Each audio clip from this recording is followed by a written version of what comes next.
Well, welcome everybody. Be sure to hit the like button. Be sure to hit the subscribe button. I remember in middle school when you felt self-conscious if you were the last one to go through puberty. That really went topsy-turvy, didn't it? Sometimes the Hasbara, it's too much explaining yourself and it's too apologetic. Be sure to hit the notifications bell. I actually do believe Israel won't just bomb countless civilians. Be sure to tweet this out. Be sure to put this up on your Facebook. You have to be kind to people. Be kind to the guys in this mess in the first place. Put this up on your Reddit. Chile is a country. Be sure to cut and paste, a link to this to go into your favorite Facebook chat group. It's good to see so many normal people in here. Now, spanking isn't just my deep, dark personal secret. It's America's deep, dark secret. I've never seen it explained so simply anywhere. Put this on WhatsApp. Put this on Telegram. Put this on your favorite messenger app. Hello and welcome to the Untitled Anarchist Seagull channel. I'm your host, an Untitled Anarchist Seagull called Elise. How's everybody doing, chat? So, after yesterday's stream where we were looking at the sort of AstroTurf with an E network and its connections to Jeffrey Epstein, I had noticed a name, you may remember if you were watching yesterday, in some of the material that Rebecca Watson's video was looking at, specifically Elizabeth Loftus, an extremely dodgy person who was on the scientific advisory board of the False Memory Syndrome Foundation until it dissolved itself, thankfully, in the late 1990s. And she had shown up, she was on a speaking engagement in Las Vegas with Sex Pest Lawrence Krauss, Richard Dawkins, and a couple of other rather dodgy individuals. And so I made a mental note that I was going to look through the files when the stream wrapped up and see if Loftus's name or anyone else associated with the False Memory Syndrome Foundation showed up. And what do you know, Loftus's name did show up. she testified in Ghislaine Maxwell's behalf at her trial to do what she always has done, which is to discredit the testimony of the victims of sexual abuse. That is her thing. That is a job one can have in capitalism. Isn't it great that we have this system so we can have people who can make a living doing that?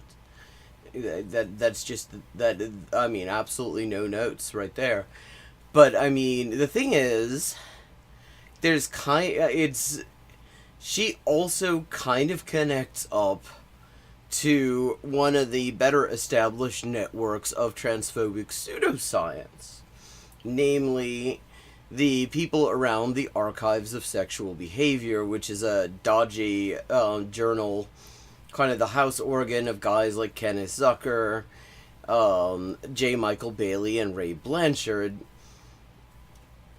who have been involved in some of the most fucked up, creepy conversion therapy shit, and just really abusive therapy for trans people, especially targeting trans women. They don't show much interest in trans men.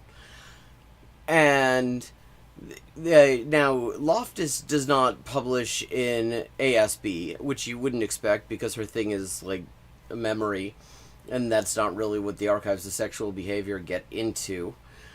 But another really, really dodgy figure by the name of Alice Drager, who, when the controversy around J. Michael Bailey's horrible book, The Man Who Would Be Queen, was starting to die down, she sort of decided to revive it and inject herself into the middle of it, defending J. Michael Bailey's academic freedom, which was under attack because people were criticizing him.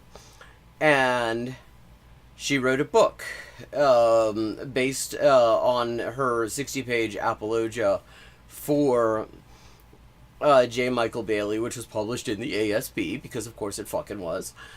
I mean, who else would publish it? It got torn to shreds by the peer review comments, because they do have peer review and peer comment because they at least want to pretend to be a legit scientific journal. It was torn to shreds at the time. But the Guggenheim Foundation gave funding to Alice Drager to write a book that was about all sorts of dodgy people who were supposedly victims of witch hunts because their unethical behavior and pseudoscience had been criticized. And one of them that she chose was Elizabeth Loftus. Now, that's not much of a connection, but it certainly indicates there is something worth looking at there, because she could have chosen to write about anybody. And she chose Elizabeth Loftus, who's, I mean, apart from like the other dodgy stuff she did some really seriously unethical stalkery shit for a while there in the 90s. And this is why she is, you know, a victim of witch hunts or something. But anyway, so that there is what we're seeing, in other words, is there is very much overlap between these extremely dodgy communities. The people who are like professionally transphobic and the people who are sex pests for the love of the game. And we see that, amongst other things, in the person of Elizabeth Loftus. I don't know what she has to say about trans people, I just know she's connected in sort of, to some extent, with professional transphobes and people who are involved in other remarkably dodgy shit. Now, I was thinking, I saw in my Rex recently, just when I was getting ready for this stream just now, that Kaylin Conrad has got a video out that's probably going to be quite good, so I thought we might start out by having a look at it. It's called Israel-Funded Propaganda App is Back, and I'm going to drop the link in chat. Just going to have a quick look at it. Something probably worth watching this weekend if you have time, when you're not busy watching my stream and stuff. So just have a quick look at that. Not the whole thing, because it's really I want to watch the whole thing calmly later, but we'll see a bit of it. Kaylin Conrad, if you're not familiar, does really good stuff over at their channel and also on the Respect the Dead podcast. Both very well worth checking out. But here we go. Propaganda app that turned harassing people speaking against the genocide in Palestine into a game with a leaderboard and everything. The app's main purpose was to astroturf their way into silencing anyone against the regime through dogpiling, harassment, or boycotting their business alongside accusations of anti-Semitism. Okay, I have to say, I pay pretty close attention to this shit, and this is the first time I'm hearing about this. It doesn't exactly shock me that such a thing would exist, but Jesus fucking Christ. I organized a campaign in that video and created a website with instructions on how to report the app, as it is against App Store policy to Oh, and this is called act.il, apparently. promote activity like harassment, and thankfully, quite a lot of people did report it, though I'm sure most of the total reports had nothing to do with my investigation. The app was taken down, but I've kept an eye on their socials and web presence since then, which is how I figured out that they were in the early stages of bringing it back, and why I decided to cover this again before they started attacking people, so that if they do, people are ready to prevent their sick harassment campaigns again. Okay, so this looks like it's interesting and worthwhile, as Kaylin's stuff often is. So, definitely worth checking out.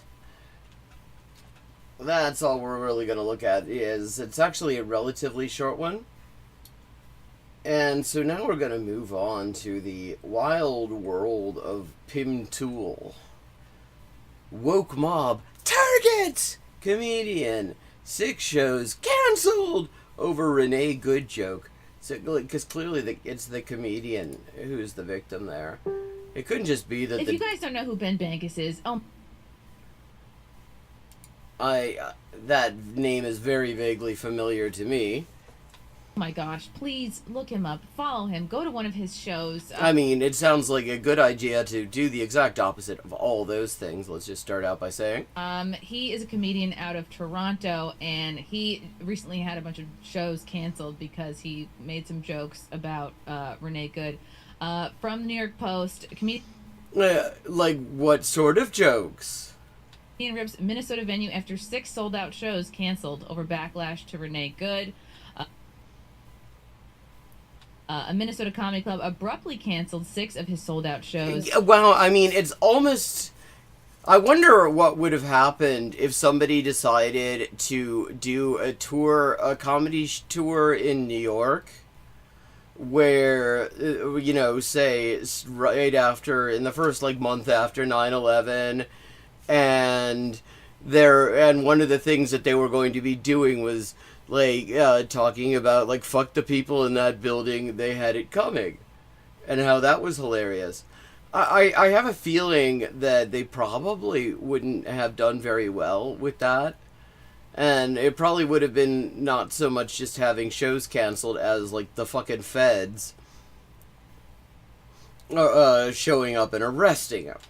By comedian Ben Bankus after a viral clip of his stand-up routine, which he mocked a woman who was shot and killed by ICE, ignited outrage.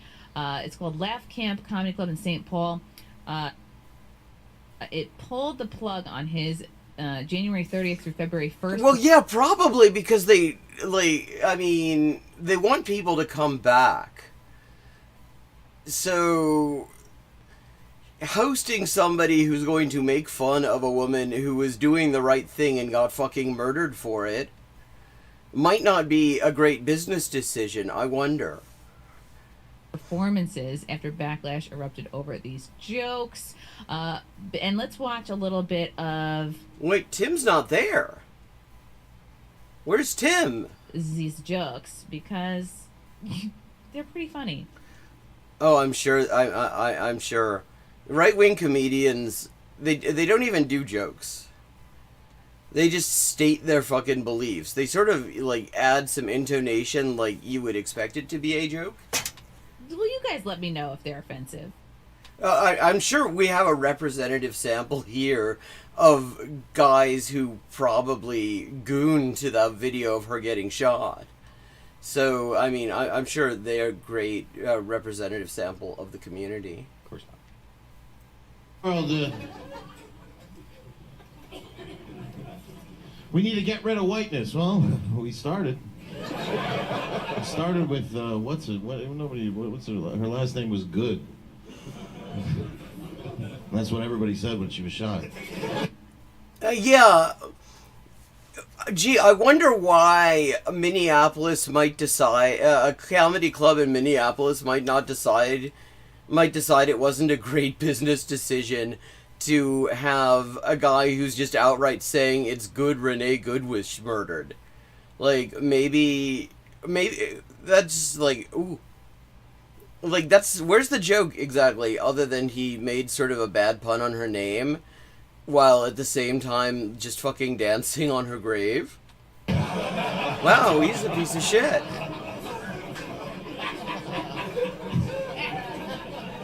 What fucking audience is this, by the way, that's finding this hilarious? Where did he... Alright, clip that, post it tomorrow. And God, and he fucking drinks Coors, which it's worth noting. The Coors Foundation, I mean, apart from making just shitty piss beer, they are one of the biggest funders of Nazi shit. Just not just recently, but going back a very long time. It's just, I don't, you know, it's just a crazy thing that we're defending, and we have politicians crazy. Well, then why are you defending it? Politicians defending what this woman was doing, which was basic. She was trying to pull out of her street. Just, you know, running around being a psychopath. I don't think that word means what he thinks it means. Am I wrong? Like, well, okay. She... What? If I or you, like, friend, you look very arrestable. Doesn't mean the bald guy or the black guy. If you were, right? You're like if you started freaking out and chasing around federal agents, which is not what she was doing. As you. Like, she was literally trying to get away because they told her to fuck off and she was trying to pull out. Gee, I wonder why... See, if I were a comedy club in Minneapolis, I don't think my insurance company would allow me to have this guy show up, because... I don't know. I get the impression that actually everybody in Minneapolis doesn't feel that it's great that this woman got shot in the face for fucking talking back to an ICE agent. She should have been shot 10 minutes before that, but they didn't shoot her because they're not jokes. He's literally not making jokes. He's just saying it's good she was murdered.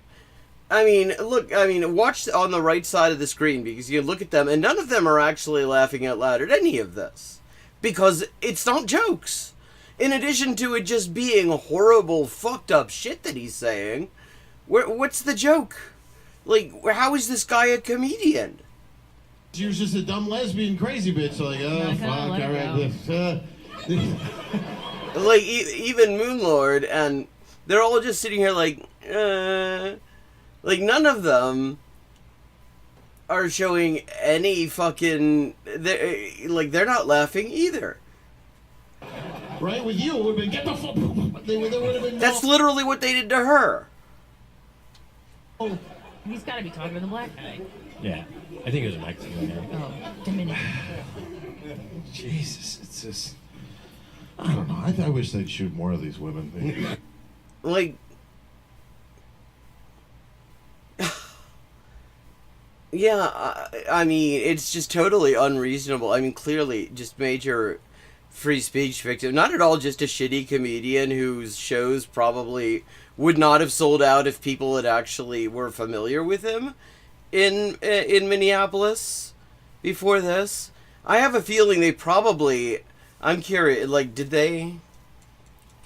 I'm gonna look this up now. Ben Bankus Minneapolis show, because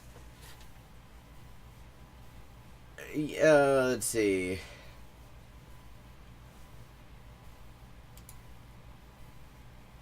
His talent agency is boycotting the club.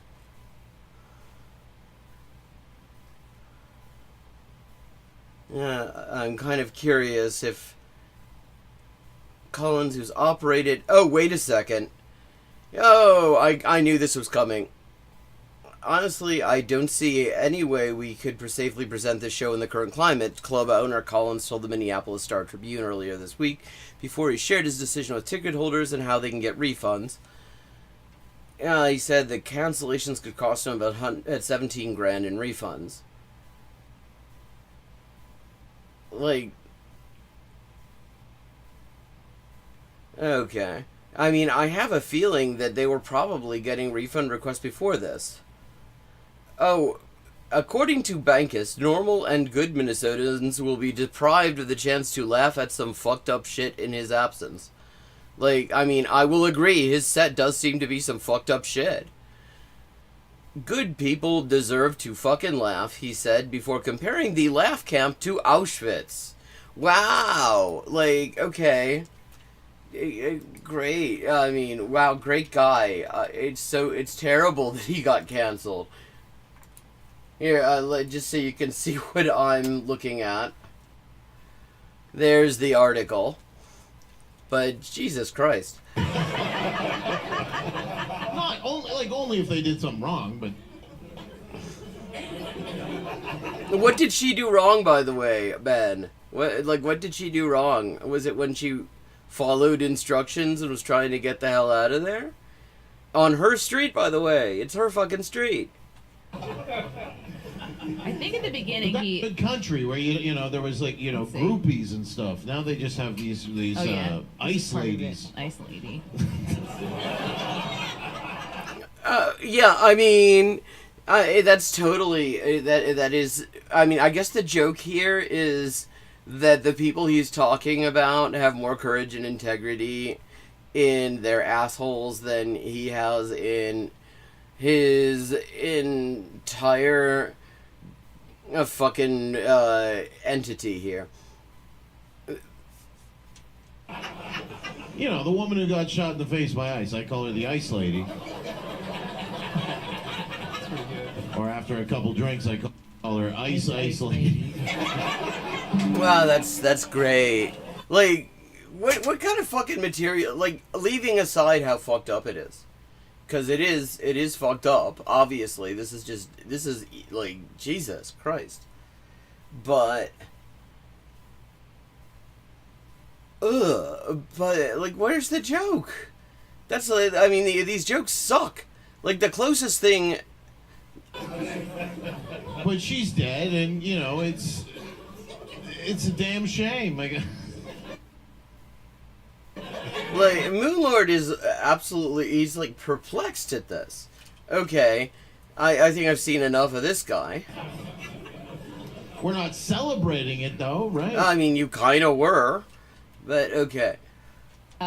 From regular people and comedians after Charlie Kirk died. This is pretty... Yeah, oh, thanks for bringing up Charlie, because remember, like, the fucking shit fit that fascists had, threatening to get people fired and stuff if they did not pretend to be heartbroken over the death of fucking Charlie Kirk. This is kind of tame to me, but my tolerance for comedy is pretty high, so... I mean, it's not... It's pretty... What exactly does she think comedy is? Hey, Riveroon. How many places actually canceled the shows? It was his club in... it was the club that he was sold out at in St. Paul. So it's in Minnesota. It was like 6 shows or something like that, right? Yeah, let me... Yeah, we love Ben. He's been on the show. He's great. Oh, and he's got a Russell Brand book because he... Oh, 2 of them. 2 fucking Russell Brand books. Because, I mean, these people hate groomers, you have to know. They're anti-sex pest. Except like Russell Brand, they're kind of for. It's fantastic. Yeah, I agree. I don't think that's over the line. I think that's where the right loses in the comedy space. Like, What do you mean? Because you say fucked up shit that isn't even a joke? finally you see a conservative-friendly comic that's able to come up with funny material. You didn't laugh once. Where was the funny material? He didn't laugh. He just sort of still like he was expecting to laugh. He didn't laugh. Like none of these people laughed. Like the left's not only, there's a Yeah, because Twitch fucked up. Hello, Mono Squambio. Or Squamblo, sorry. difference between It shouldn't be being streamed under chest. That's not what I have it set as, so that'll be a Twitch thing. These jokes and what the left was doing with Charlie. With Charlie, they were like literally. Well, I mean, here's the thing. Actually, Charlie was going around inciting murder and stuff. And actually, I don't think I've actually heard a single prominent leftist figure actually say anything close to what this guy just said about a woman who was pulling she was trying to pull out of the street she lives on, making videos, celebrating, dancing, like they were in your face. Well, because he was a piece of shit, though, is the thing. They're jokes. Like, we can make jokes. Yeah. But again, where were the jokes? You didn't laugh. He's doing stand-up. You can joke about anything. It's a comedy setting. It's obviously in the context of him doing stand-up comedy. Yeah. Again, he didn't laugh either. He even jokes about them clipping it, and of course they do, and they use that to cancel his shows. Yeah, I mean, because again, if you had not heard of this guy, and it looked like he only has about 2,000 subs on YouTube, so probably a lot of these clubs hadn't heard of this guy, and you find out, oh, he's pissing on the grave of Renee Good in Minneapolis, maybe you would probably rethink the decision to have him there. The left was actually celebrating Charlie Kirk's death. Yeah. You had representatives in Congress go on the congressional floor, quote mine him, lie quote about what he said. Oh, wait, which is it? Did they quote mine him, i.e. actually just quote what he said, or did they lie? In order to justify voting down a resolution on his assassination. So which things did they lie about, though? You've had multiple people defame him after the fact and go out. It's not okay. What defamation is something that isn't true, though. After his wife, do all these crazy. His wife, who was giggling about the merch sales 2 days after his fucking memorial service. The first memorial service I think I've ever seen that had fucking cheerleaders and pyrotechnics. Crazy things post Charlie Kirk's death, and immediately after. Even before he was dead, they were online celebrating that he got shot. Well, I mean, and I just have to say, it's hilarious to me on a certain level that fascists are all this shocked when it turns out what normal people think of them. That's what they're reacting to fundamentally. They're like, wait a second, normal people think a courageous woman who stood up for her community is a hero when she laid down her and shouldn't have been murdered, and they don't like this guy who spent all he did was grift money and incite murder all the time. They're just realizing that everybody actually hates them. This is not the same thing. Yeah, I agree. This is not the same thing. That is exactly the point I was just trying to make, actually. I wonder, maybe you could elaborate on this. Why is it not the same thing? Why is the state murdering a community defender not the same thing as people quoting a Nazi who got shot? conservatives like struggle with comedy because they have to be, the party of seriousness and stuff. But yeah, that's. I mean, if that is one thing that you really have to say about Republicans, is that they are totally the party of seriousness. I mean, one of the best, like, true party of seriousness moves they did recently was they had this idea of, like, that you could end a press conference by just sort of defecating in front of everybody and then clearing the Oval Office like it's a fire drill. And a lot of people gave Trump shit about that, but I've been in meetings where I would have seriously considered doing that. I mean, who of us has not been in meetings where we wouldn't have seriously considered doing that? I mean, and he's been pulling stuff out of his ass for all this time. I mean, it was only a matter of time before he pushed something. The party of serious, yeah, I mean, the party of seriousness, like Tim Pool and Ben Shapiro and fucking Matt Gaetz. Yeah, I mean, and all these fucking sex pests. When Tony Hinchcliffe did the Puerto Rico garbage island jokes. I mean, the problem with calling a U.S. occupied territory an island of garbage, it was clearly that he just wasn't being serious enough. Like, no, I think it might have been something to do with the racism. Like, it was really kind of disappointing with MAGA, from my opinion. Like, the only person that actually handled that properly was Vance. What was Define handled it properly? People need to get over the idea that the Republicans are the party of seriousness. Because I think people are over it, actually. Like, look at it. Like, does that? I have literally. This is the first time I have ever heard anyone say that. I've been around a fair bit. I have never heard anyone call them the party of seriousness. Well, like, who would call them the party of seriousness? Donald Trump is the president. Right? Like, whether He's you hilarious. whether you like his policies or you don't like his and most people don't. Policies are entirely beside the point. He's hilarious. Yep. The fact that... Like, not intentionally, though. That he's the president is actually kind of hilarious. I mean, yeah, in a sort of Doctor Strangelove sort of way. I think he's accidentally quite right. Like, if you were writing a satire about a fucked up empire that was in decline and the whole thing was just falling apart, like, a character like that would absolutely be part of that parody. You would, I mean, he's Zaphod Beeblebrox. The guy from The Apprentice, except Beeblebrox was, like, likable in Hitchhiker's Guide to the Galaxy. The idea that the Republicans are the serious party, leave that crap in the first 25 years of the 21st century. I agree. But it wasn't... why would you leave it there? It has to have been there. I don't think anyone ever thought that.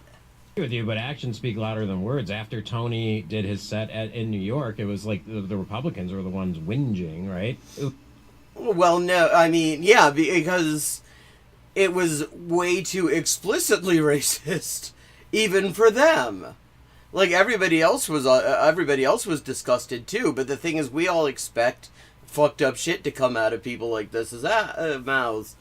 So it wasn't shocking, but the Republicans were like, I guess some of them were realizing that actually there are some reactionaries in Puerto Rico, and you wouldn't want to offend them completely. Like, they're trying to have at least occasionally an alibi for these things. Bonsoir. Bonsoir. It was really only Vance that came out and said, look, we're not going to get upset over jokes. Even Trump was like, I don't know the guy, never met him. I think the whinging was because there were some people... So what we're saying is this is like the last time that Trump could actually be accused of having had any kind of judgment. Right, that were truly like, oh God, is this gonna like screw us over? Because anybody with TDS was using that. They were like, well, anybody who just doesn't think it's cool to call an entire ethnic group garbage was kind of annoyed with that. Puerto Ricans in Pennsylvania, but the Puerto Ricans loved it. No, they didn't. That was the crazy thing. It's also, it was based in truth, because isn't there a problem getting rid of garbage on the island of Puerto Rico? No. Like, I mean, yeah, the U.S. has deprived Puerto Rico of basic services. That's true.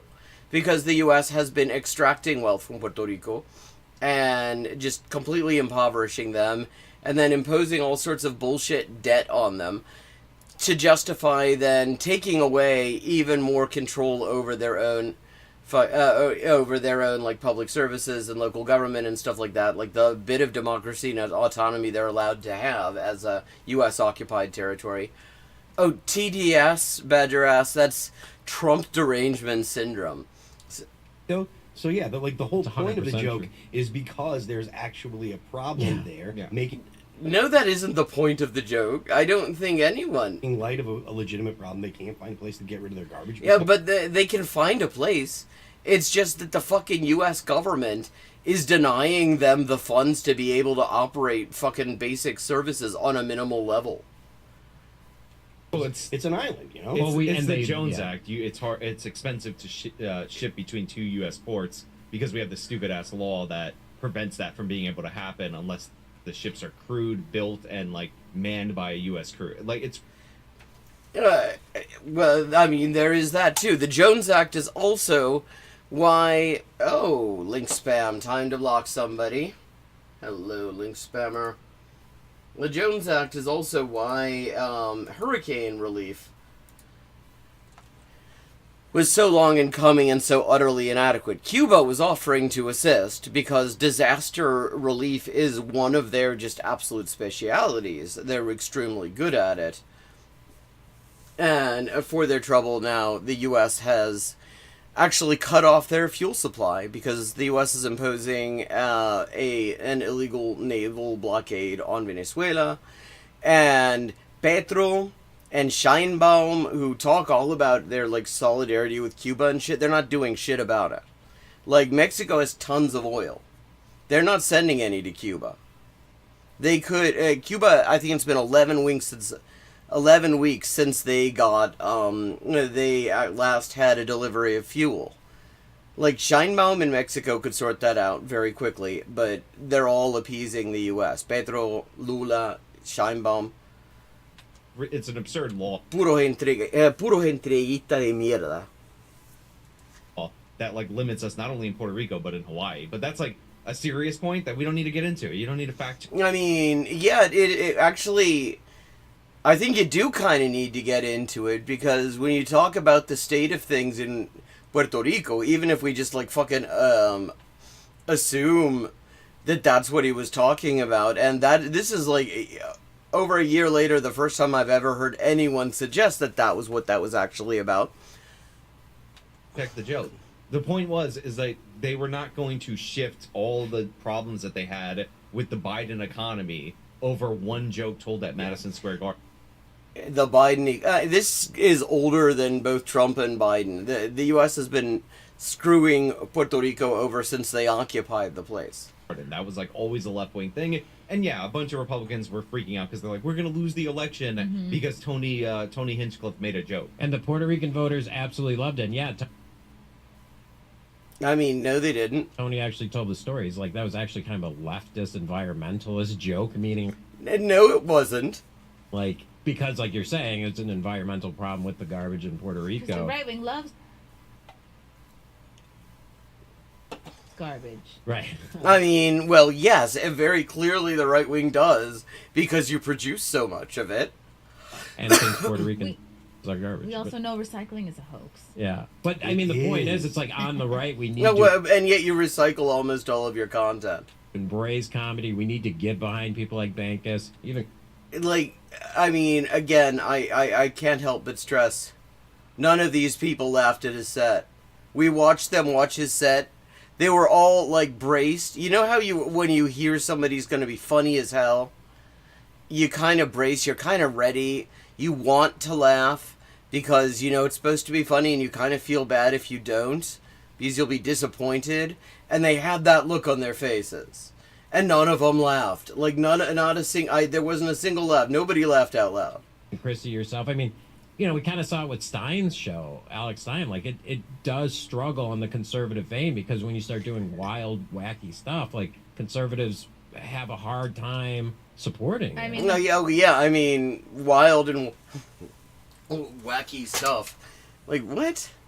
Blaze was never built for comedy. Like it was never. They should have. It was never a priority or concern for them. That was just very disappointing. It's to see not. over the Glenn years. Beck has always been hilarious. When true, but he isn't trying.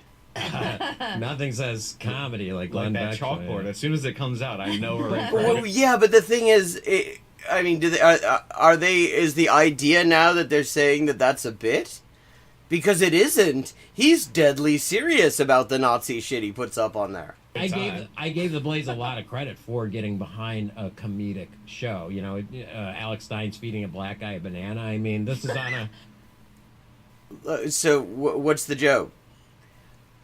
comedy. Yeah, but this they on a should've- conservative network. I mean, that's hilarious. Like, Oh, is it? Okay. It we just need put, to. like Why don't you explain the joke to us? 1 foot in investing in it when it should have been like, let's make this a whole department. Right. What? Let's make. Well, okay, only 1 foot in. So, like, how would she have done the very obviously racist joke that they're talking about there if that was not enough commitment to it? Priority. Because I, to Phil's point, I do think the voter base of conservatives actually do like the jokes. It's the Oh, but they're not. Yeah, that's because they're pieces of shit, and that's why nobody likes you guys. leaders that are the ones that whinge and it's going to lose us an election. It's like, no, people love these jokes. The Puerto Ricans actually voted harder for Trump after that Tony Hinchcliffe joke. You know, it's like, we need to get behind it. We do. I like Ben. I want to say this. I like Ben a lot. I think he's extremely funny. His deliveries are very... You didn't laugh either, motherfucker. He didn't even smile during this bit. All these people talking about how funny it is, they did not one fucking laugh. funny. I don't find jokes about... If you think... I've seen, like, if you... Well, they have adopted the name that Thought Slime and Lance from the Surfs gave him. Now he's just he was just an anti-Semitic piece of shit. think left and right or like Republic, if you get lost in that binary duality, it's not funny. But okay, so you're saying that binary duality is between people who think it's good when goon squads just sort of murder people in the street and people who don't? Okay, I think he's more or less right. I'll accept that. I'll accept that division as more or less accurate, but that's because you guys saw it. This is comedic. That like it's just dumb, low-hanging fruit to make half the audience laugh at their tribal joke. It's so great. It doesn't, like, real comedy gets people unexpectedly. You don't need to fake it. You know, you don't need to like support. I support people that get jerked around. I support the venue for shutting him down if they want to. If he got hit with free speech, like legal issues, I'd be very angry. If the government went after him for saying this stuff, You mean like the government did with people who didn't pretend to be sad about Charlie Kirk? Whole other conversation. Because these guys, I love it when they kind of do this callback to the days when they pretended they cared so much about free speech. Oh, I completely disagree. I think once you sign a contract, the venue should be forced to honor that contract. What's the contract say? These are just words. Something. Except the contract almost certainly has something about this. If Ben would have went out there and did some actionable stuff, these are words. Yeah, but what's the contract say? There might be a clause in there. So do you argue the fact that the people that were celebrating for Charlie also face the same? It was grotesque. Well, the difference is that you could actually fill a venue with the people who didn't actually think it was all that sad that Charlie got popped. I know, but they're words at the same time. Like, once you start shutting down speech, like, how do you become better? No, I would never advocate to shut those people down. They were just grotesque to make a joke about Charlie getting murdered. That was grotesque. That was grotesque. What about what you just watched? And again, I just cannot get over the fact that this hilarious comedian apparently did not elicit a single laugh at any of these people. You just advocated for it by telling the venue who he signed a contract with to have the ability to shut him down. I thought it was grotesque making fun of Renee Good getting murdered. Okay. Rare W for Moonlord? Or That's not what I'm murdered, saying. killed. You know, not That's what I'm murdered, saying. killed. Rare. Okay, now it's a V now. Yeah, What do you I mean? think, look, I agree the venue has the right to do it, depending on the contract that they negotiated with them. They actually might not. But, like, I don't support them even if they did. They should have, they have the booking, they sold the tickets. Like, people, apparently all these shows were sold out, so people wanted to go see it. Oh, well, did they know that that was going to be his material, though? And the venue appears to be caving to, like, a culture that suppresses speech That don't rather buy than the tickets. government. Oh, well, I mean, speaking of a culture that suppresses speech, I mean, there's a way of there's a lot of speech getting suppressed in, there are attempts to suppress it in Minneapolis, because there are these guys who run around just kind of randomly shooting people. Sorry to Well, actually, not so randomly. It turns out they got a list. interrupt you, but like the people who always, because I'm someone who's had many shows canceled, the people who I'm not surprised. make an effort to cancel your shows are never people who buy Correct. tickets to see any comedian. It's not like they're Wait, okay, so the assumption is if you don't like shitty right-wing comedy, you must not like stand-up. they're out there passionate and seeing left-wing comedians. I mean, I actually think probably they are. It's like they just want you impoverished. They Correct. want your Oh. income and your livelihood demolished. I mean, I do want fascists to have no income and livelihood. I mean, and it really must be, we should keep them in our thoughts. Because, I mean, the loss of Epstein must have been a serious blow to these people. And I believe the I will say, I haven't seen anything in the files that directly links any of this lot to him. But certainly he was very much connected to the sort of circles that created this sewer. in a statement shared with People, the club owner Bill Collins said the decision came after weighing escalating risks. Again, They always use that. PUSSY move. Yeah. I know it's a family show. After discussions with and concern from public authorities, legal counsel and staff, combined with heightened threats, increasing... It's also... Yeah, they don't want to, I mean, at the very least, they don't want to have their fucking venue picketed because there's going to be somebody in there celebrating the murder of a respected community member. Your job as a comedy club to make sure you are staffing adequate security for whatever level of celebrity or edginess of the talent you have coming in. Oh, well, but we weren't talking about talent, though. We're talking about Ben Barkas. They always make that argument, though. It's always that's their way out. That's their it's a security threat. It's like, no, let's be real. Like, you're just scared because he has an edgy joke. Increasing media attention and civil disorder, we have determined the risks and related liabilities cannot be overcome. It's just... Look, it's despicable. there's not no risk. Like, you've hosted events. Like, I mean, they're just completely diluting. I mean, they can't actually manage to make it a single argument in favor of continuing to have this shitty show that they don't immediately go back on. Where, like, the Antifa people have showed up and surrounded the event, and, like, we've had a wall I love how Nazis pronounce it that way. through them in order to get there. So there's not no risk. I understand that as a safety concern, but this just feels like capitulation, and, like, that's what I mean, well, the question is, maybe it is. I don't know anything about this particular venue. Maybe they have a history of, like, hosting shitty right-wing comics, though in Minneapolis, I don't know. I don't know that they'd necessarily have much of a market for that. But, I mean, if it is capitulation, good. against the cowardice. Now, granted, if like the cost to like run this event goes up exponentially and the ticket sales don't cover that for the venue, then they have like an actual economic argument. But it seems like he told this joke, it went viral on the internet, and then they're like, whoa, we got to get away from that. We can't have that because... for like obvious fucking reasons if you aren't a ghoul. Worried about people who weren't even going to buy tickets in the first place, but they may surround them. Well, of course they weren't going to buy tickets for that fucking guy. That doesn't mean they wouldn't buy tickets if like Patton Oswalt did a show. Place and like, you know, do all the crazy things that Antifa does, because remember, they don't get arrested for this. Like, there's no consequences. Well, I mean, they get shot. There's no consequence. There's no consequence for like standing up to ICE and or like fascism in Minneapolis. Of course not. I mean, other than getting shot and disappeared.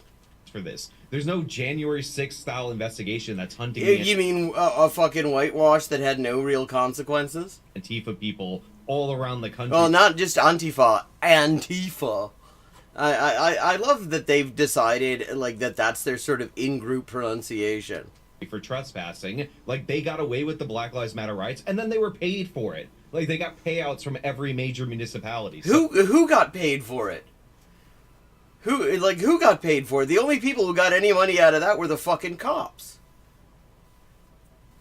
So they're emboldened to do stuff like this. So it's not nothing, but I still wish they would have stood up. Yeah, I appreciate Ian taking the other side on this, but I just can't get behind it. Like, and we have reached out to Ben to come on the show. Lisa has reached out, so hopefully he's been on before too. Yeah, he's been on. But yeah, I mean, even with the Charlie stuff, I supported them having their right to say it. Like, if you're really against it, don't you want to see those people that are saying it?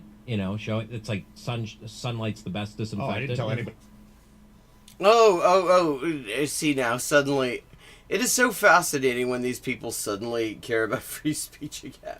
But I think we're going to move on. They're just repeating themselves at this point. It's amazing how much more coherent their show is when Tim Pool isn't on it.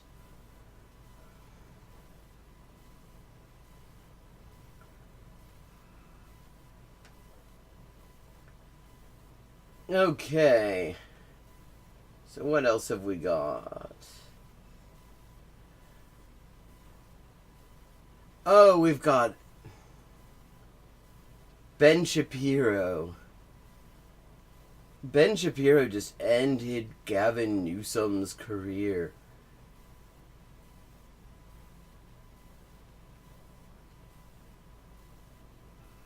Oh, okay, I'm actually kind of curious about that. I mean... You're not wanting to answer. Oh, this is one of those guys who calls himself one of the Nazi gays or whatever, the Ernst-Röhm channel, the normal gays. That's what it was. And he says that Ben Shapiro ended Gavin Newsom's career. Like, I mean, I wish that were true. Like, I mean, the fact that he constantly fucking platforms far-right people, and then not to discredit them or anything, but to say, yeah, actually, that Nazi shit you keep saying, I think you got a point there. I mean, like, seriously, fuck it. So if it ended his career, that would be wonderful. Grace of God. Yeah. What does that mean?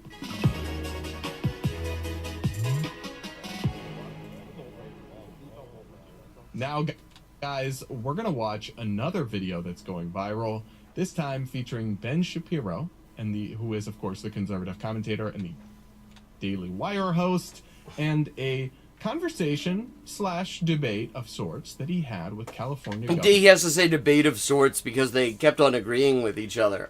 Gavin Newsom on Gavin Newsom's podcast, which he, honestly, to his credit, has continued to have more right-wing individuals.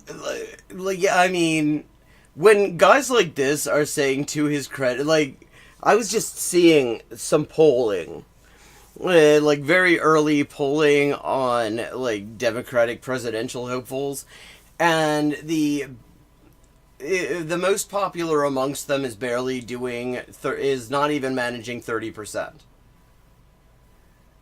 And this is like all the people that the Democratic Party are willing to consider. They are not willing to consider anyone who would be even slightly more popular than 30% of their voters wanting it. On for conversations, he of course actually had Charlie Kirk on before Charlie passed and was killed tragically. And it's never made a ton of sense to me as a matter of political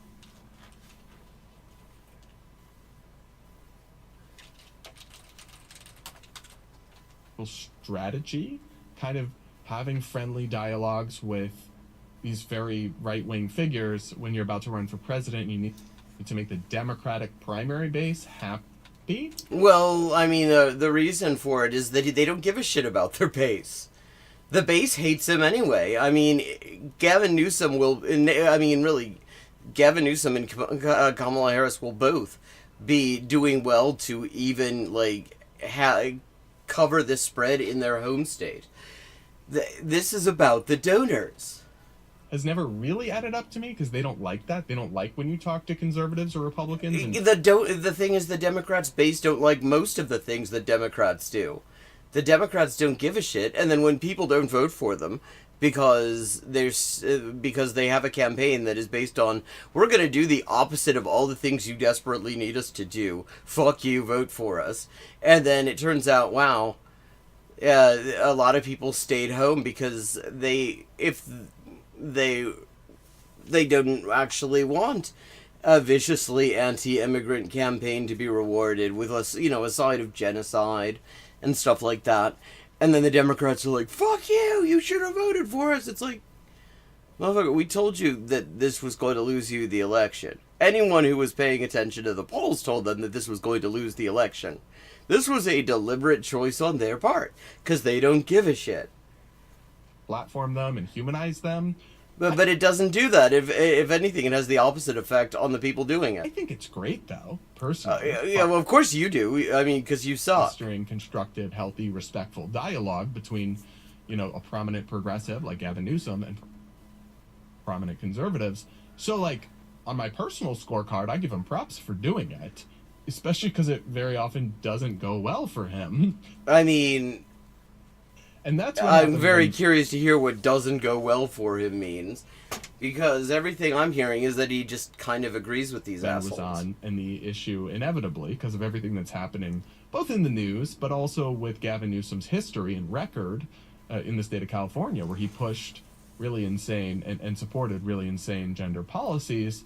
I mean, which is kind of a funny thing to say, because the policies his actual policies on trans people have involved vetoing trans rights laws. Hello, Zira1917. Where are you joining us from? I don't think I've seen you here before. The issue of transgender... Always glad to see new people. Issues inevitably came up, and transgender kids. So here's that portion of their conversation that's going viral. Let's take a look. The fundamental question that lies at the root of all of this is the question that you're not wanting to answer, which is what... I mean, he has, and his answer sucked. Can become girls. Yeah, I think I'm for the grace of God. Yeah. I mean, I appreciate this sympathy. Well, yeah, I mean, what he's trying to do here is he knows that if he says the openly bigoted thing that he thinks, oh, hey! Well, welcome. We're watching a gay reactionary react to reactionaries talking with reactionaries. Apparently, Gavin Newsom, his career has ended because he talked with Ben Shapiro, which, I mean, if only. But yes, terrible for anybody who's suffering with any sort of. I mean, I think it's been the case for generations, for time immemorial. God bless. I just what the fuck does that even mean? Yeah, that sucked, but it. I don't know how. It's a hard one. I just don't understand because I don't know why it's such a. Why is it such a? I'm curious. So Ben asked him a question: can boys become girls? Which is is just bullshit framing, because of course what he means is, do trans people exist? And Gavin doesn't really give a shit. He doesn't give a shit about trans people. He's been very anti-trans as governor of California. He has agreed with Nazis, who he's had on his fucking horrible podcast about the importance of hurting trans people as a policy. He doesn't give a shit. He is fully Epstein-pilled when it comes to this issue. He wants to hurt trans kids. Hey, Adam. And I honestly think that is something we need to sort of, when we talk about TERFs and stuff like that, I feel like we really need to just sort of keep hammering home on the fucking Epstein connection there. Because, I mean, they're a bunch of sex pests. They were sex pests in their own right. in the first place. Because if you look at all of their fucking policy proposals, they always amount to mandatory state-sponsored forcible genital inspections, including of children. Like, they're obviously sex pests. But then they, people allow them to posture as if they are sincerely trying to protect women and children or something like that. And it's like, no, they're not. They very clearly are not. But so Gavin Newsom does not want to unpack the bullshit inherent in this question. And so he is just doing some mealy-mouthed shit because he also doesn't give a fuck about trans people, but he knows he has to at least pretend he gives a little bit of a fuck about trans people, or the people who voted for him will chuck him off the Santa Monica Pier. Right. It's a pretty straightforward question. And the Democratic Party's answer is yes, right? I mean, the Democratic Party's answer is, please don't ask us that. Let's be honest here. Because they have pushed self-ID policies in places like California that say not only can boys become girls, boys can become theys. So non-binary people exist, is what you're saying. Simply through self-declaration. You know. I mean, that's so terrible. Like, I mean, so what problems have occurred as a result of this?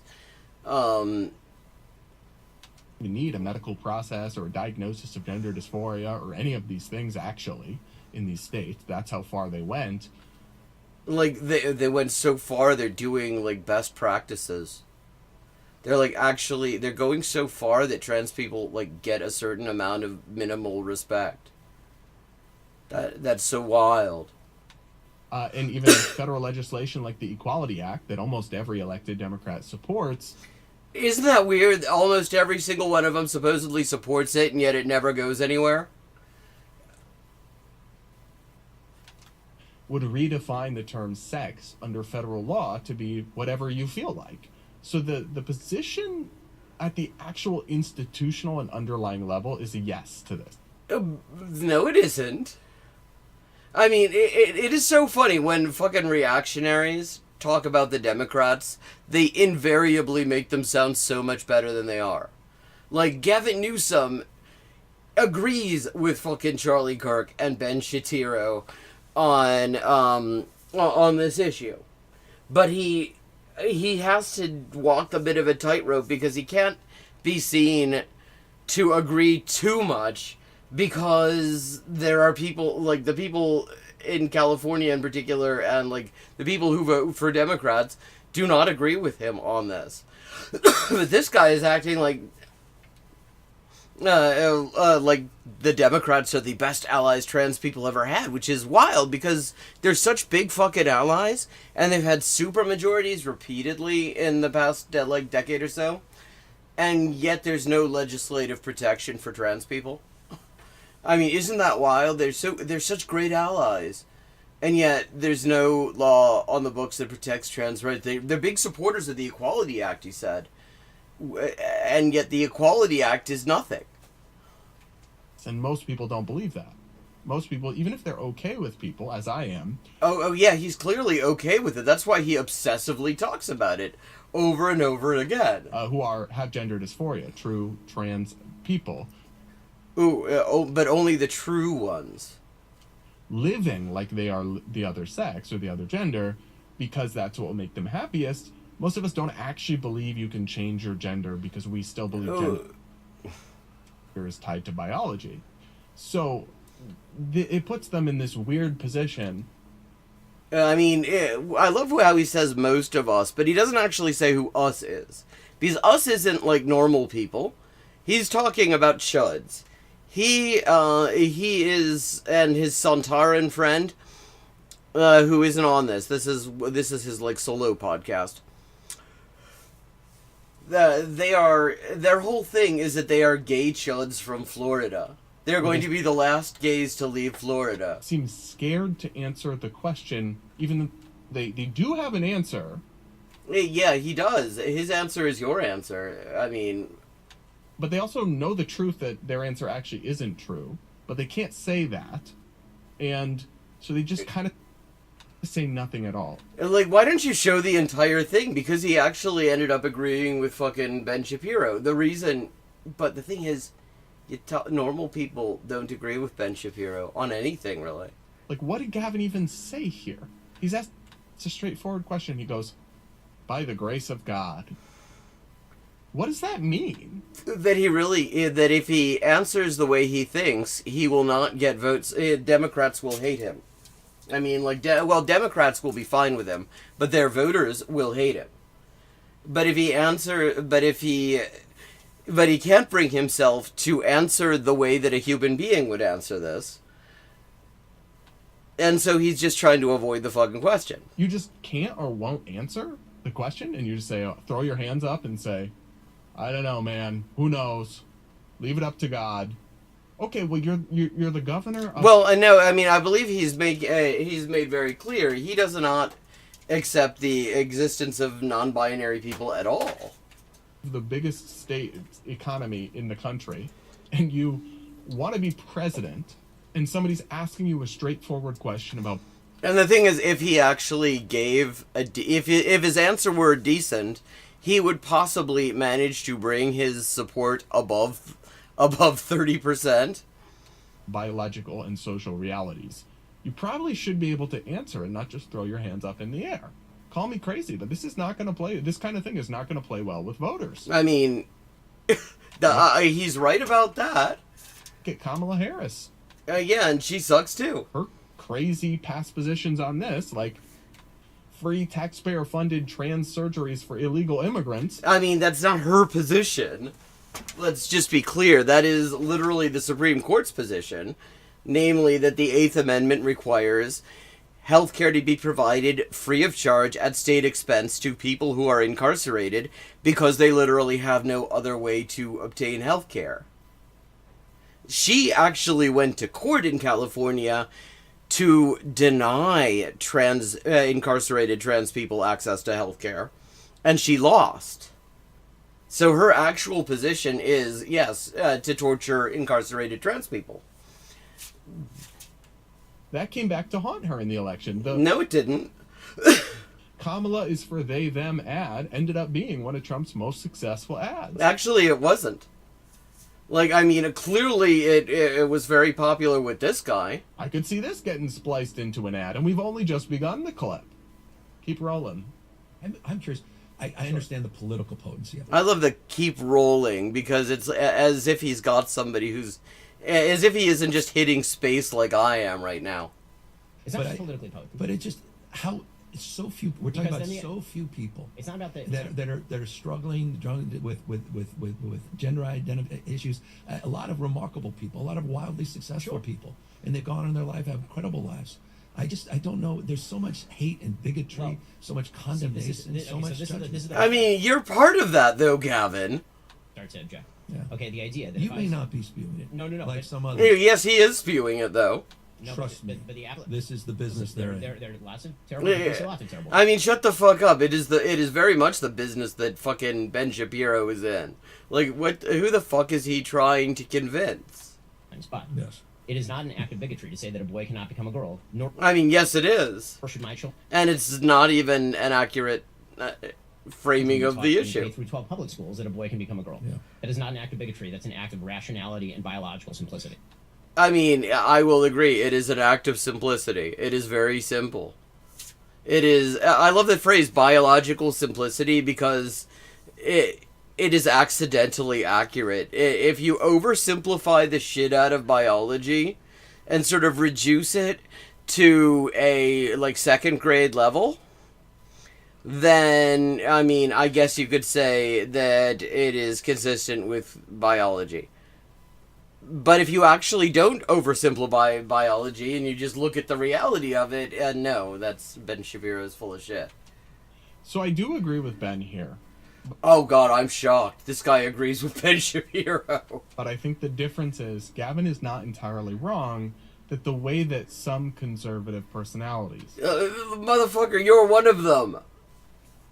Including people like Matt Walsh, who... And Ben Shapiro, and you. We watched this guy last week. Last week we watched 2 videos, and it was them just engaging in just high-level, just transphobic incitement. So for him to be like, oh, it's those other conservatives, they're the problem. Not my favorite boy, Ben Shapiro, with the mouse voice. Not, it's those other conservatives who are doing that. Like, motherfucker, this guy did it himself. Obviously, Ben Shapiro employs at the company he co-founded or founded, the Daily Wire, speak about trans people in a way that doesn't just point out facts and reality. I mean, it doesn't do that. That is true. It not only doesn't just do that, it just doesn't do it. I fixed the word order there. It just doesn't point out facts or reality. It's just bullshit. But does come off as hateful. Because it is. You mean like when Matt Walsh like openly celebrates the like trans people dying? Yeah, I guess that could come off as a little bit hateful. Has Ben Shapiro ever condemned? Have you ever condemned that, I wonder? And nasty. Like, Matt went on this infamous rant about how Dylan Mulvaney is like a subhuman alien filth. Well, yeah, I mean, that's your guy. It's obviously coming from a place of hatred, too. Wow, I mean, that's so big of him to admit. In some way, so it's true. In some way. We had to qualify it. That's coming.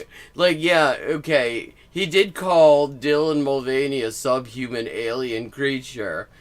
That is coming from a place of hatred in some way. If you look at it long enough, you could see how somebody might see calling somebody a subhuman alien might be a little bit hateful. What Ben said here is true. But No, I mean, the part about him oversimplifying biology, I mean, he was right about that. I will give him that. There is a subset of people... This guy looks like the Luigi Mangione that you get off of Wish. Holding any of those beliefs is not inherently hateful or bigoted. Yes, it is, actually. And ignorant, too. You forgot ignorant. But there is a subset of people who hold those beliefs, who also talk about them in a way that does come across as hateful and bigoted and cruel. Well, I mean, because the thing is, it's not just how you say it that's cruel, though. It's what you're all trying to fucking do. Times, online in particular. And I think people from the perspective that Ben is coming from would... I mean, they already are convincing most people, but no, they aren't. They literally aren't. In fact, I mean, most people aren't even listening to assholes like this. Their message would reach broader and perhaps convince more empathetic, liberal-leaning people. If they could, like, for a moment pretend not to be Nazis? If they distance themselves more effectively and more fully from the people who are coming from a place of hate. Well, I mean, so the people who are trying to kill trans people but are not coming from a place of hate are better. Okay, got it. As long as, so why does it matter? This is like what Charlie Schumer's latest thing is. He's decided. See, they scrapped the ICE reform where they weren't going to be allowed to wear masks. I mean, that was never going to be enforced anyway because the person in charge of it of enforcing it is Trump, who seems kind of cool with them wearing masks. But now he scrapped that. He's decided now it's about the attitude with which you wear the mask. You're not allowed to wear it arbitrarily and capriciously. See, and this is the argument this guy's making. It's not about whether you kill trans people. It's how you feel about it. And, I mean, there is historical precedent for this idea in the writings of Heinrich Himmler, who wrote extensively about how he didn't want his troop of mass murderers to be committing genocide and enjoying it. He actually wrote this. You can find it. He wrote about how, the German moral character was so delicate. He did not want to think about people enjoying the genocide that he ordered them to commit. He wanted them to feel bad about it. So it's not whether you do a genocide, it's how you feel while you're doing it. Like, he is, like, this is Himmler. That's my take, at least. Biological simplicity. I respect your point. Biological simplicity. Thank you for reminding us of that wonderful term. I have to remember that. And, good people disagree on this. I know. No, they don't. I mean, good people are all on one side. And a lot of on states, this. not just California. well-established rules, by the way, that predate me. Again, this is not where Yeah, in fact, he is actually, if we're going to be honest about this, Brad is not honest about this. He has been, like, blocking a lot of just basic human rights protections for trans people in California. started with campaigning and advocating on these issues, as some suggest. And look, I'm with the Governor Spencer Cox, who said about many of these issues, never so much attention been placed on so few people. Biological dumb fuckery, that works. The problem is, I do think that on an electoral level, to go to the politics, it is a barrier to entry for a lot of people when I you agree say, with that. when I you agree say with boy that. can become girl. Yeah. And then just I on, do on, agree on with a that. realistic... And by the way, Actually, his recipe for protecting the German moral character in the context of genocide was a paleo-vegan diet combined with evenings listening to Beethoven. This was literally what his prescription was for the SS. He wanted them to do a vegan paleo diet and like raw foods. Yeah, and he wanted them to listen to classical music, and that was going to like rebuild their moral character since it was being so heavily tried by the genocide they were committing. I respect if that's your. I mean, people who have not actually looked into the thinking of those shitheads think they know how fucked up they are, but I can promise you, when you read what they had to say about what they were doing, it's so much more fucked up than what you're thinking. To then listening to people on myriad of other issues, so be it. It is what it is. I find it strange that even if you wish to have a public policy that pursues something different, we cannot just admit that boys and girls are two different things, and that a But they're not. I mean, not really. boy cannot become a girl. Like, I mean, that's not what the... Why is this so difficult? Well, because you're framing the question in a dishonest way. I understand your point of view, and and I also respect Caitlyn Jenner. I do. He also respects Caitlyn Jenner. Like, that was... I mean, that's a fucking dog whistle. There's a lot to unpack. Like, I mean, to pick... like, the thing is that bringing up Caitlyn Jenner is pretty much always a transphobic dog whistle. Because the reason that she is brought up is because she is a deeply, deeply shitty person. She is an absolute horror show of a human being. There. I mean, so the problem is, Gavin Newsom is trying to do this straddling of the fence that's just gonna make no one happy. I mean, it seems to be making you kind of happy, but I agree, you are no one. The progressive activists are going to attack him for even platforming or entertaining Ben Shapiro. I mean, they absolutely should. They really should not be tolerating that. Because, I mean, especially when the Democrats have occasionally tried to brand themselves as being like some sort of bulwark against fascism. You can't be like having fascists into your fucking living room to do joint podcasts with them. That just is not consistent. They're saying that even if you have no moral objection to inviting fascists into your living room to do joint podcasts with them, like just from the point of view of branding bullshit, it's just like not consistent at all. But if your goal is to just mainstream fascism, at least like polite fascism, well, I mean, then that makes perfect sense. he can respect his view, even though he doesn't share it. But then he's not actually articulating his own view very well or at all. He's kind of... Yeah, well, yes, because he knows his own view sucks. His own view is basically Ben Shapiro's view. Dodging. So it's not like he's reclaiming the ground and saying, yeah, I can say what a woman is and why a trans woman is a woman, and here's... Because he doesn't think that. Why, let me explain it, and kind of staking out a defensible position that he could potentially convince the masses of. I mean, the masses are actually mostly convinced.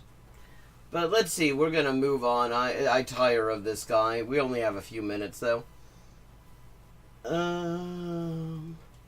What else have we got?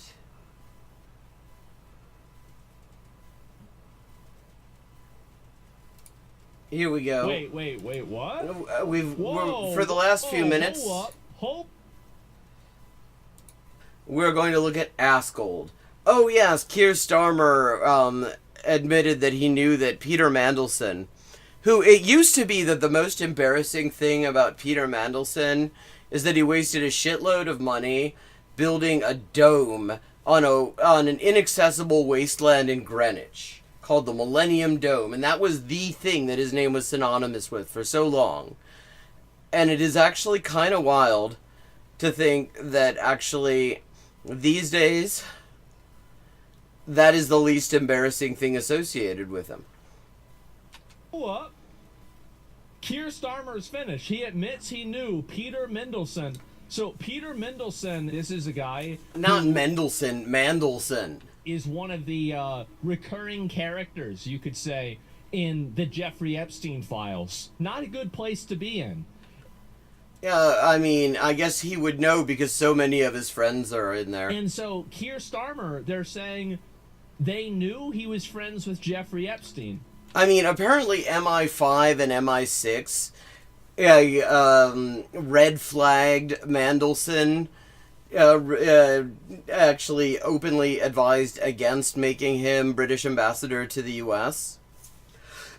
on account of his dodgy business dealings with U.S. persons, including, one of the things that's in the files is Mandelson asking Epstein to process a gift, like a substantial cash gift, but log it as a loan, book it as a loan so that he could avoid gift tax.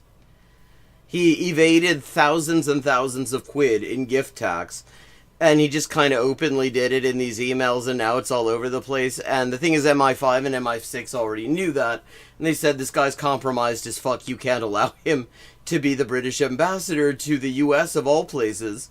And Starmer is like, no, fuck it. He's the guy.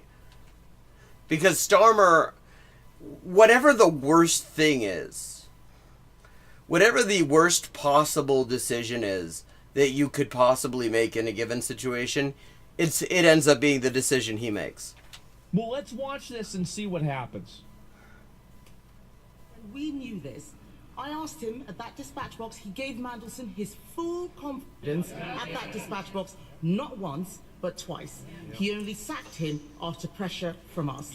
I am asking the Prime Minister something very specific, not about the general... the wild thing, though, is that what exactly would Asmongold have against Keir Starmer? Keir Starmer stands for basically everything Asmongold stands for. He's a fascist piece of shit, like Asmongold. But then, I'm expecting a lot of literacy from Asmongold, and Asmongold is, proudly politically illiterate, at the same time as also just being an open fascist and profoundly anti-Semitic, very explicitly anti-Semitic, in a way that absolutely just further exposes the ADL. Because the ADL, if they actually gave a shit about anti-Semitism, would have a whole page on Asmongold.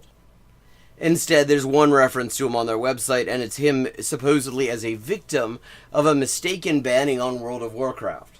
Realities of the full extent, can the Prime Minister tell us, did the official security vetting he received mention Mandelson's ongoing relationship with the paedophile Jeffrey Epstein?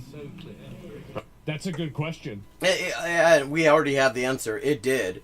They absolutely, they said he was totally compromised and they couldn't use it. But I just noticed the time, and it is time for me to wrap up. Thank you to everyone who joined in. It's always good to see you, and I hope you enjoyed the stream. And I will be back on Friday at 11:30 p.m. U.S. Eastern Time next week. And I look forward to seeing you then. Have a good night. Have a good week. Oh, well, it was very specifically... they didn't use the word vegan. But they did specifically say no meat, raw foods. They were actually much more concerned with exploiting animals than humans.